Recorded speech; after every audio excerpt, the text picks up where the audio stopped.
Joining us some more now is Scott Phillips from the Motley Fool. Scott, happy Friday to you. Look, we're expecting whatever to that Santa rally. The Fed has completely disrailed it. I don't know, where's Santa gone? Mate, well, hopefully coming back in a few days' time, mate. Last Friday before Christmas, so there is some time. Hopefully, some goodies, not some coal in the stocking. But you're right. Up till now, the month has been pretty ordinary, down about 3.3%.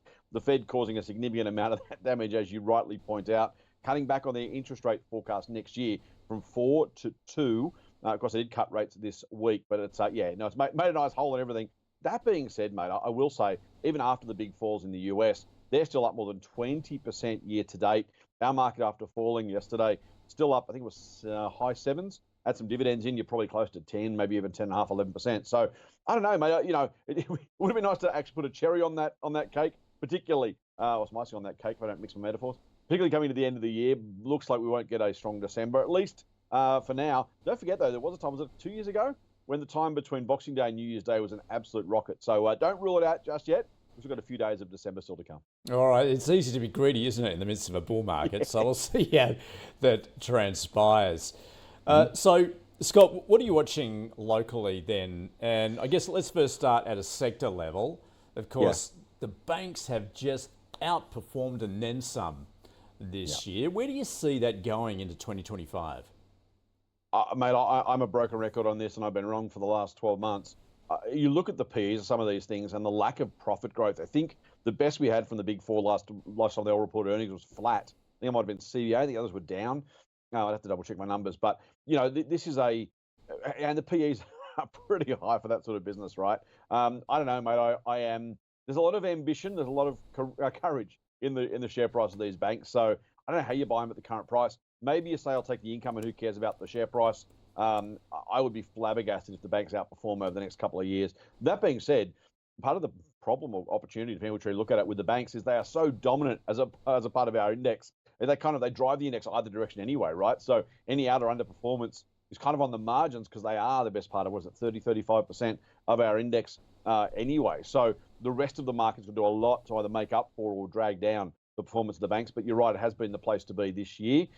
I really honestly can't still see how any other business that delivered the sort of profit numbers we saw a month or so ago, 2 months now it might be, would have the share price absolutely crater. All you do if you're a bank is report falling earnings, put the dividend up a couple of cents, and announce another buyback or a special divvy, and off you go. That's what happened this year, and bank shareholders have done pretty well. All right, and of course, the other large dominant sector, materials, has really struggled this year. Do you see any catalysts for change into 2025? Excuse me. I don't do short-term forecasts. I will say resources investors need to be prepared for volatility. The Trump trade, we've talked so much about that over the last couple of months since the election, month and a half. Coming to inauguration, he's promised tariffs. The Chinese economy is really in the crosshairs of President Trump. It's really kind of hard to know what will happen. So I've got to say there's a massive range of outcomes. People are making forecasts all over the place. We just don't know. Will he put those tariffs in place? How big will they be? What impact will they have on China directly, on us indirectly? You kind of, the decision tree kind of spits out from there probability-wise. But yeah, lots of potential outcomes, lots of potential options.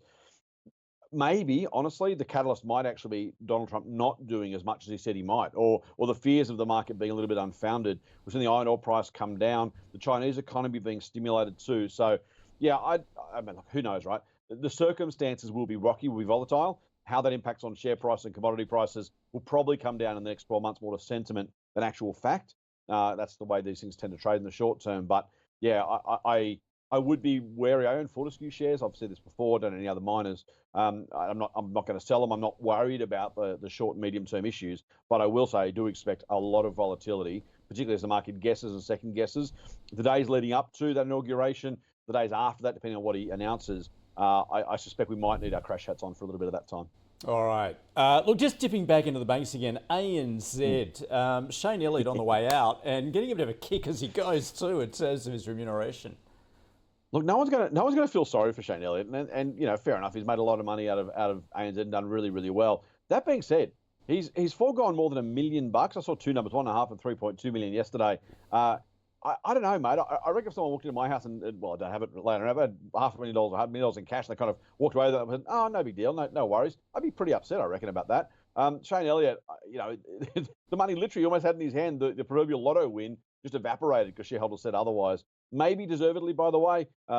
CEOs aren't entitled to those bonuses for any performance. That's the point of bonuses, right? If you do what you're supposed to do, you get a good result. Shareholders pretty unforgiving of the banks at the moment. It's a really fascinating play because the financial cost of these things directly is not much. We saw allegations this week. ASIC are taking them to court for charging dead people fees on accounts. The impact of it is very, very small, 20,000 accounts. Now, I'm not defending it. It was awful for those people involved. But, we're talking tiny amounts of money. They'll probably be fined some single or double-digit $1 million out of a, multi-billion-dollar full-year profit. So it's not going to hurt. It really is that kind of the reputation at this point. And speaking of reputation, Commonwealth Bank, famously the $3 account keeping or cash withdrawal fee, will go down in history as one of those massive missteps. At least I was smart enough to pull it away quickly.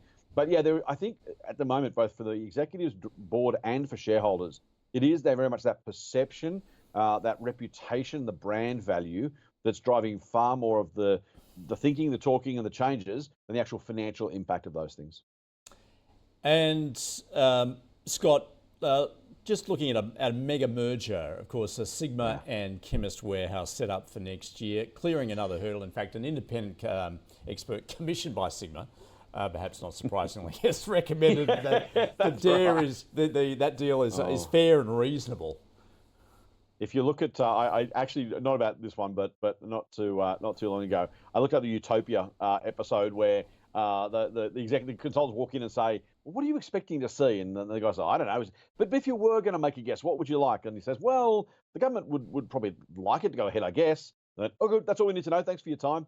That always strikes me. No reputational impingement expected or implied for the Sigma and Chemist Warehouse deal. But experts will largely find what you want them to find or what they want to find. It's also, by the way, pretty reasonable that if you're going to consult an expert, you've got to make sure the deal is fair and reasonable in the first place. So I shouldn't be too cynical about it. But yeah, very, very rare an expert, employed by or engaged by a company comes back and says, actually, no, you guys were wrong. This doesn't tend to happen. So we will see what happens there. But you're right, a big hurdle, gets it through. Hopefully, shareholders pretty happy. And if you're a Sigma shareholder, if you own them for a while, the rocket under the share price because of the merger has made you very happy. There's not many people who are going to want to knock this one back. And again, even from the experts' perspective, you see the gain that the shareholders have made. Very hard to argue anyone thinks this has not been very good for Sigma shareholders because of that capital gain. What does it do moving forward? Really open question. Most of the shares we own by Chemist Warehouse shareholders, a large portion of those, maybe even all of them, are locked up in escrow for a couple of years. So there's a lot yet to play out for Chemist Warehouse. It is one of the very best retail businesses in the country. Done a remarkable job. Yes, it's protected from competition like the other pharmacies, but its ability to disrupt that sector has been really, really impressive.